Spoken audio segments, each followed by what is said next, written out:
Well then, what's going on? Today was one for the ages, I will say that. Although I am not upset. Okay, I'm not that angry.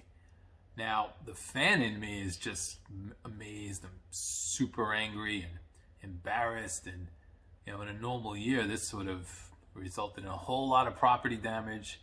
And, the way they lost today, I might have actually had a heart attack. But in this year, not so much. I mean, I will be honest, and I'm not super proud, but I'm not embarrassed either.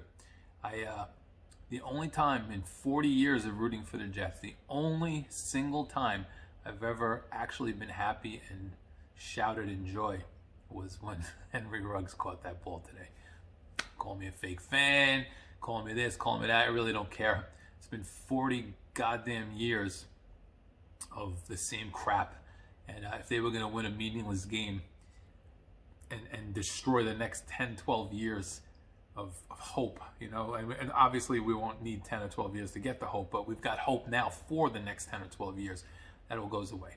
And yeah, I know it doesn't have to be Lawrence. They could find someone else. Spare me. Not interested. The Jets are either going to get Lawrence or, they're in the same boat as everybody else. This is the guy they talk about. It may not turn out to be that way, but this is the guy everybody talks about as being the next guy.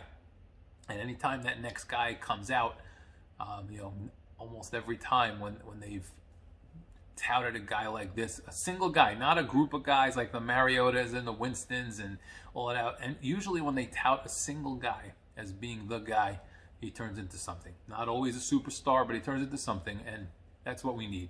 I don't need a meaningless win against the Raiders in December of 2020 when I'm already 0-11. So I don't care. You want to call me a fake fan? You want to say, how could you think that way? I'm thinking that way because I am willing to sacrifice now for the future. I'm in my 50s now. I'm 51 years old. If I was still 25 and had all those years ahead of me, okay, let me get the win. Even as recently as 2014 when the Jets pulled off that miracle win against Tennessee and ended up letting Tennessee get the number 1 or number 2 pick. Yeah, they had the 2 pick. I was even happy. I'll take the win. No more. No more. Okay, I'm 51 years old. And if the Jets do not win in the next 15, 16, maybe 20 tops, then I'm not going to be in any condition to celebrate the way I want to. If the Jets win a Super Bowl, I want to party. I want to drink. I want to smash my head against the wall in joy. I don't want to be a guy in a wheelchair on oxygen where my entire family looks over at me and cries because they're so happy that the Jets finally won before I croak. No, I don't want that. Anyway, enough. Today's game was brutal. The Jets started out pretty good. As usual, they do everything right and still losing at halftime because Darnold, went back to the guy who turns the ball over. 3 straight drives, turns the ball over. Then the Jets, give them all the credit in the world. They fought back. They did not give up. They fought back. They came back, got a 2-point conversion to get in within 3, went down the field and took the lead, did everything they're supposed to do. Let's back up a little bit now. Frank Gore goes out second play of the game. Suddenly the Jets have a running game. Do you think Adam Gase is going to look at that and say, hey, maybe Gase shouldn't be my workhorse? Of course he's not. But he should. There's some life breathing into that team, man. Oof, those 2 young kids, Ty Johnson and what's the other kid's name? I forgot. Nah, I don't remember his name. Jacobs? No, Josh Adams. Josh Adams. Looked good. I mean, they ran for 200 yards, these guys, and they actually had some pop in their step. They got past that first line of defense and got into the defensive backfield and made some plays. They were running off 10 and 15-yard plays regularly. Now, let's fast forward to the final few minutes. The painful few minutes, which not painful for me. I'm fully invested in this 0-16 season. Now, if you tell me Jacksonville would have won their game before that final play, then I would have been rooting for the Jets to win. I'm not all about 0-16 just to be 0-16. So, Adam Gase did not have a terrible game, per se. Didn't have a great game, but didn't have a terrible game until the final 2 minutes. Jets get the ball back after they stop the Raiders on 4th down and run 3 straight running plays. I know they want the Raiders to take their timeouts. I know all that. But the third play, okay, just bear with me here, okay? The third running play where the Jets, Raiders took the 2 timeouts. Raiders have no timeouts now. And the Jets basically get a first down, the game's over. If they run the ball, they can run some clock. But why not try and get that first down and not even leave the Raiders? You're deep in your own territory. Why would you even leave the Raiders a shot at a Hail Mary? Because your best case scenario there, worst case scenario for the Raiders, is the Jets run the clock down to maybe 30 seconds, punt it, and then the Raiders have a couple of shots, from midfield-ish, because the Jets would pin deep. No, the Jets run it. And the guy, they even caught a break on the call. The guy was out of bounds, and they didn't stop the clock because supposedly his forward momentum was stopped. But that's just bad. Your 30 seconds is not going to matter much there. They don't need a field goal. They need a touchdown. Try and end the game. Pass the ball. End it. Get that first down, and then just do the victory formation you probably haven't even practiced all year, man. So then the Jets, they punt it away. Raiders get the ball with, 25 seconds left. And, the first pass Derek Carr threw, the one right before the touchdown, Aguilar was wide open. You would have thought that would give the Jets the scare.